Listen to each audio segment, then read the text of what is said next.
हिंदी।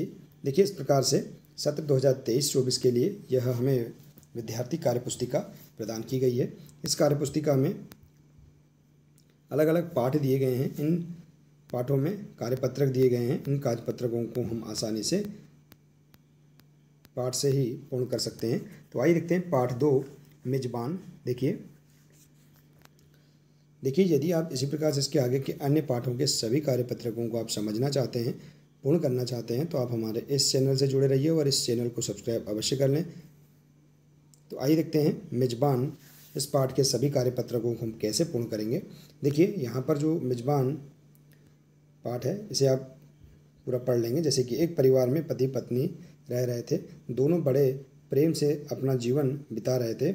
एक बार उनके घर मेहमान आए तो दोनों बड़े खुश हुए। पति ने कहा, इनका स्वागत करो, बहुत दिनों बाद ये आए हैं, मेहमानों को जलपान कराओ। तो देखिए, आप इस प्रकार से इसे आगे पढ़ सकते हैं। देखिए, इस प्रकार से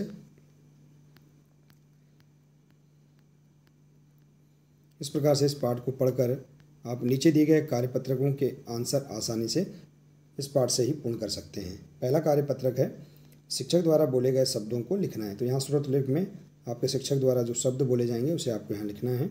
इसके बाद है कार्यपत्रक 2, कॉलम आ में दिए गए शब्दों से समान अर्थ रखने वाले शब्दों को कॉलम ब से चुनकर लिखिए। तो देखिए, यहाँ पर समान अर्थ रखने वाले जो शब्द हैं इनको आपको कॉलम आ से कॉलम ब का मिलान करना है और लिखना है। जैसे कि देखिए, कॉलम आ में स्वल्पाहार, तो इसमें आ जाएगा, इसका अर्थ है जलपान। अतिथि का अर्थ है मेहमान। व्यंजन का अर्थ है पकवान। मेहमान नवाजी, इसका अर्थ है आतिथ्य। और युक्ति भिड़ाना, इसका अर्थ है जुगत लगाना। और आतिथ्य करने वाला मेजबान कहलाता है। तो इस प्रकार से आप यहाँ पर कॉलम ब में इनके अर्थ आप इस प्रकार से लिख सकते हैं। इसके बाद देखिए, अगला कार्यपत्रक है कार्यपत्रक 3, नीचे दिए गए शब्दों की सूची बनाकर अपने स्वाद अनुसार नीचे दिए गए वर्ग में लिखिए। इसके अलावा जो आपको पसंद है उन्हें भी आप लिख सकते हैं। तो देखिए, यहाँ पर जो इसमें दिया गया है, यहाँ देखिए शब्द दिए गए हैं जैसे कि भजिया, बर्फ़ी, लड्डू, खीर पूड़ी, मालपुआ, नींबू, पापड़, सेब, पपीता, इमली इत्यादि यहाँ शब्द दिए गए हैं। इनमें से आपको और भी अन्य शब्द जो पसंद है और नापसंद है इनके बारे में भी आप लिख सकते हैं। जैसे कि यहाँ सारणी में मीठा, नमकीन और खट्टा। तो मीठा आपको देखिए कौन कौन सा पसंद है, कौन सा नापसंद है, इसके बारे में आप लिख सकते हैं। जैसे कि मीठा में पसंद है बर्फ़ी, लड्डू, खीर पूड़ी, पपीता। इसके बाद नमकीन में देखिए, जो पसंद नहीं है उसे आप यहाँ लिख सकते हैं और जो पसंद है उसे यहाँ लिख सकते हैं। अब नमकीन में देखिए, जैसे कि भजिया, मालपुआ, पापड़, समोसा, यदि पसंद नहीं तो आप समोसा यहाँ लिख सकते हैं। इसके बाद है खट्टा में देखिए, पसंद है नींबू और सेब, इमली पसंद नहीं है तो आप इमली। तो इस प्रकार से आप यहाँ पर जो आपको पसंद है, जो पसंद नहीं है उसके बारे में आप यहाँ सारणी में लिख सकते हैं।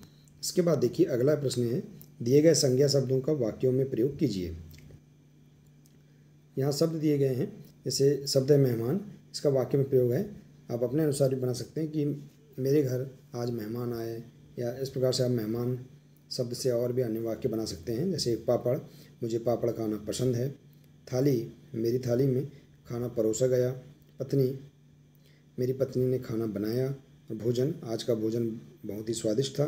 तो इस प्रकार से और भी अन्य वाक्य आप अपने अनुसार लिख सकते हैं। इसके बाद देखिए, अगला प्रश्न है, निम्नलिखित में से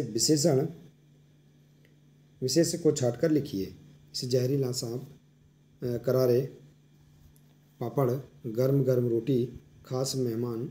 तो देखिए, मुझे क्या बताऊं भाई, इतना लंबा सांप था। तो इस प्रकार से आप देखिए, यहाँ पर उदाहरण दिया गया है। तो यहाँ देखिए, इसे विशेषण है और विशेष से। तो यहाँ देखिए, लंबा और विशेष है सांप, जहरीला सांप। देखिए, इसके बाद है करारे पापड़, गर्म गर्म रोटी, तो गर्म गर्म विशेषण है और रोटी विशेष है। और ख़ास मेहमान, तो खास विशेषण है और मेहमान विशेष से है। तो इस प्रकार से आप यहाँ विशेषण और विशेष छाँटकर लिख सकते हैं। इसके बाद देखिए, अगला कार्यपत्रक है कार्यपत्रक 4।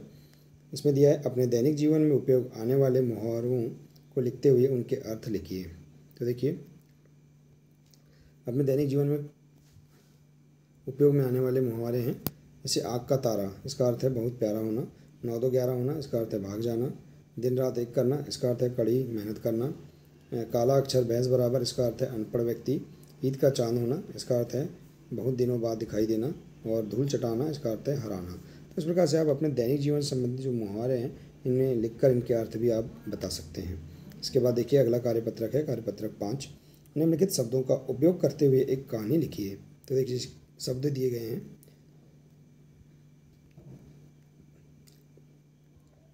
काकी, हलवा, व्यंजन, बूढ़ी, कचौरी, मेहमान, गांव और शादी, ये शब्द हैं। इनसे आपको मिलाकर एक कहानी लिखना है। जैसे कि यहाँ इस प्रकार से हमने लिखा है, उदाहरण स्वरूप, बूढ़ी काकी अपने परिवार के साथ गांव में रहती थी। उसे खाने का बहुत शौक था। एक बार परिवार में शादी थी। शादी में बहुत से मेहमान आए और उनके लिए कई प्रकार के व्यंजन बनाए गए, परंतु बूढ़ी काकी को किसी ने भी खाने को नहीं दिया। थोड़ी देर बाद उसकी पोती बूढ़ी काकी के लिए हलवा और कचौरी लेकर आई, जिसे खाकर वह बहुत खुश हो गई। इस प्रकार से आप अपने अनुसार भी कहानी बना सकते हैं। तो देखिए इस प्रकार से हम यहाँ पर इस पाठ के अंतर्गत दिए गए सभी कार्यपत्रकों को आसानी से हम पूर्ण कर सकते हैं पाठ की मदद से।